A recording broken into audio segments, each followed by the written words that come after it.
വൈദേകം റിസോർട്ടുമായി ബന്ധപ്പെട്ട് കേന്ദ്ര കമ്മിറ്റി അംഗം ഇ.പി. ജയരാജനെതിരെ ഉന്നയിച്ച പരാതിയിൽ പാർട്ടി എന്ത് നടപടി സ്വീകരിച്ചെന്ന് പി. ജയരാജൻ. കഴിഞ്ഞ സംസ്ഥാന കമ്മിറ്റി യോഗത്തിലാണ് പരാതിക്ക് പിന്നാലെ തന്നെയുണ്ടെന്ന സന്ദേശം പി. ജയരാജൻ പാർട്ടിക്ക് നൽകിയത്. പ്രശ്നം പാർട്ടിയുടെ മുന്നിൽ തന്നെയുണ്ടെന്ന മറുപടിയാണ് സംസ്ഥാന സെക്രട്ടറി എം.വി. ഗോവിന്ദൻ നൽകിയത്.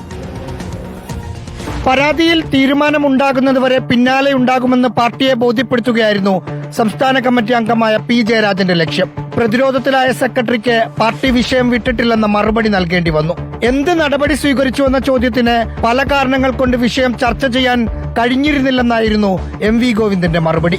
യോഗത്തിൽ പങ്കെടുത്തിരുന്ന ഇ.പി. ജയരാജൻ അടക്കമുള്ള മറ്റു നേതാക്കൾ ആരും വിഷയത്തിൽ ഇടപെട്ടില്ല. ഇ.പിയെ LDF കൺവീനർ സ്ഥാനത്ത് നിന്ന് മാറ്റിയതിനു ശേഷമുള്ള സംസ്ഥാന കമ്മിറ്റി യോഗത്തിലും പരാതി പാർട്ടി പരിശോധിച്ചോ എന്ന് പി. ജയരാജൻ ചോദിച്ചിരുന്നു. അനധികൃത സ്വത്ത് സമ്പാദനം അടക്കമുള്ള ആരോപണങ്ങളാണ് ഇ.പി. ജയരാജനെതിരെ ഉയർത്തിയിട്ടുള്ളത്. ഇ.പി. ജയരാജന് അനുകൂലമാണെങ്കിലും എതിരാണെങ്കിലും പരാതിയിൽ പാർട്ടിക്ക് തീർപ്പ് കൽപ്പിക്കേണ്ടി വരും. ഉത്തരം കിട്ടുന്നതുവരെ ചോദ്യമുണ്ടാകുമെന്ന് നേതൃത്വം മനസ്സിലാക്കിയിട്ടുണ്ട്. Reporter Rahees Rasheed, in reporter, Thiruvananthapuram.